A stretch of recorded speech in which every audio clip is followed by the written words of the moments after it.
Olá, graça e paz, meu irmão, minha irmã, louvado seja o Senhor. Estamos aqui mais uma vez estudando a palavra de Deus, me debruçando, na área que eu gosto de estudar, de aprender, pesquisar, as minhas áreas de atuação, dentro da teologia, da religião, é ciência da religião, história da igreja, história da filosofia, história da teologia, antropologia bíblica,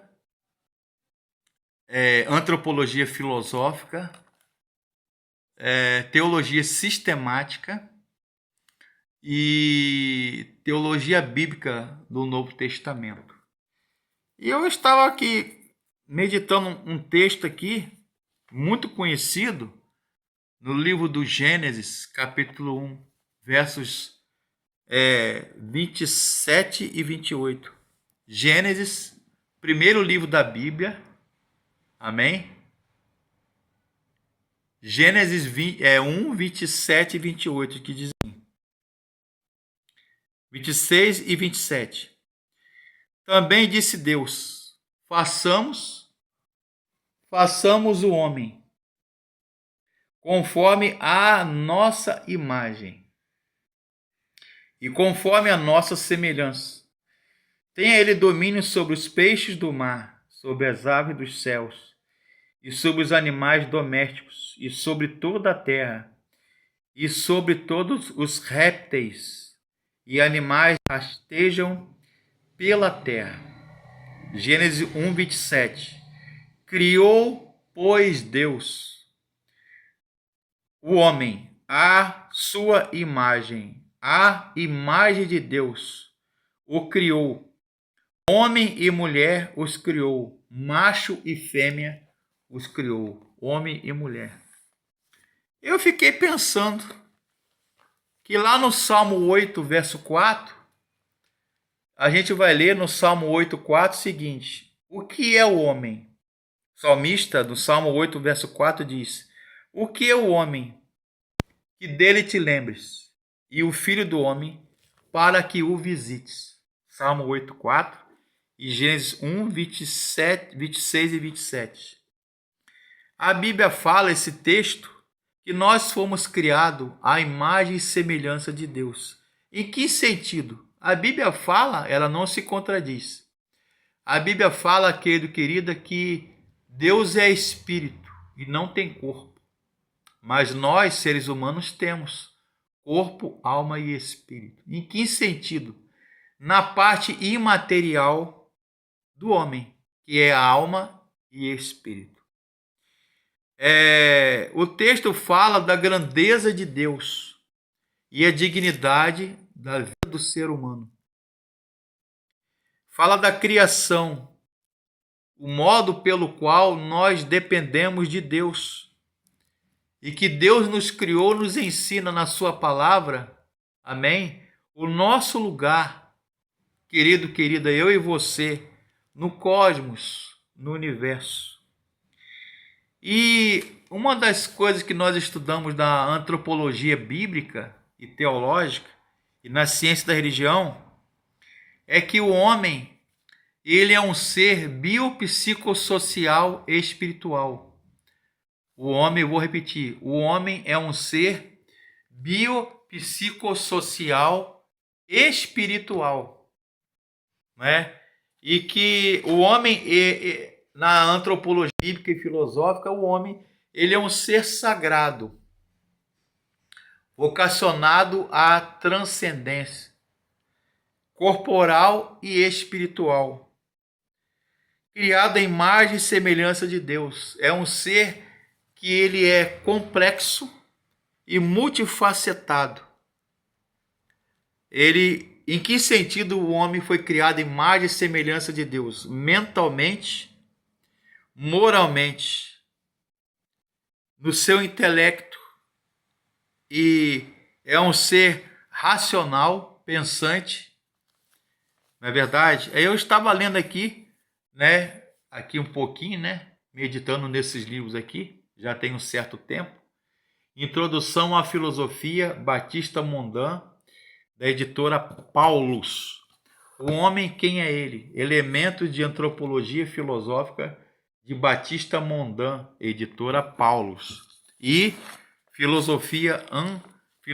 Antropologia Filosófica e Teológica, Merval Rosa, da editora Joerp, né, Batista, uma perspectiva cristã.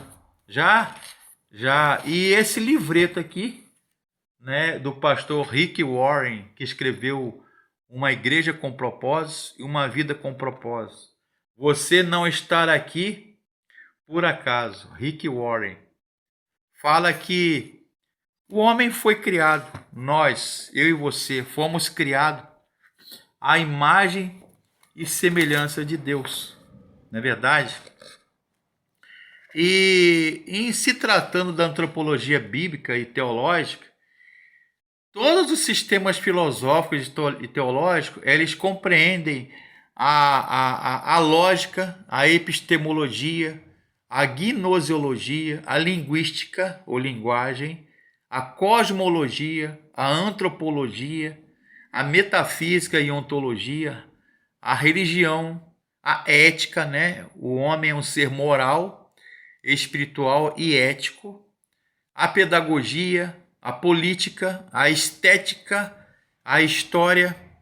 Então, são obras que passam da doutrina filosófica chamada vitalismo, inatismo e mecanicismo, né? E personalismo, com um filósofo chamado Henry Bergson. A transcendência de Deus, como nós seres humanos somos vocacionados à transcendência, assim como Deus, né? Merleau-Ponty, né? Gabriel Marcel, Heidegger, Jean-Paul Sartre, Platão, Aristóteles e Sócrates, Santo Agostinho, que escreveu um livro chamado De Anima, de Santo Agostinho, que ele fala a questão corporal e incorporal, corpórea e incorpórea do homem, material e imaterial, ou seja, o homem ele é dicotômico e tricotômico, né? Os dicotômicos, filósofos e teólogos dicotômicos, acreditam que nós, seres humanos, temos dois elementos, corpo e alma. O elemento imaterial, chamado alma, ou ânima, né? Ou espíritus, do latim, né? A alma do homem. O homem possui uma alma. Alguns falam, o homem ele é uma alma ou ele possui uma alma, né? Ele é uma alma ou ele tem uma alma. E os tricotomistas, que é da minha linha, né, filosófica e teológica, que acreditam que o homem ele é composto de três partes, né? Corpo, alma e espírito. Alguns falam que alma e espírito são intercambiáveis e concomitantes. É um elemento só, alma e espírito, equivalentes ou concomitantes ou intercambiáveis, como dizia o meu ex-professor. Mas ao aspecto cultural, Paul Tillich, né, Romano Guardini, Richard Niebuhr, Bergson, Maurice Blondel, Karl Rahner, que é um teólogo católico, Batista Mondan, Paul Tillich e outros mais, Hegel, Sartre, Nietzsche, os filósofos estoicos, né, falam do homem enquanto constituição. R.C. Sproul, ele fala que o homem, a alma do homem é derivada de Deus, né, que atribui valores. Então, a Bíblia fala que nós somos muito importantes, especiais para Deus. Olha o valor, e a Bíblia fala, quando a gente é criado, o homem, você e eu, fomos criados à imagem e semelhança, significa que Deus nos criou, nos formou para sermos dele. Amém?